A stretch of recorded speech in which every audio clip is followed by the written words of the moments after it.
आप सभी को मेरा सादर प्रणाम। मैं आज आप लोगों को एक नई चीज दिखा रही हूँ और वो चीज क्या है आप भी देख सकते हैं।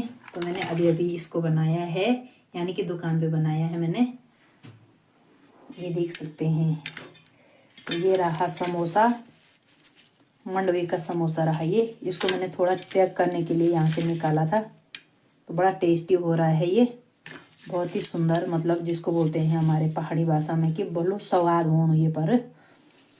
और आज मैंने पहली बार इसको चेक किया है क्योंकि हम मोमो बना रहे थे और मोमोज का जो मसाला था वो बच गया था, यानी कि जो आटा लगा रखा था मैंने मोमोज के लिए।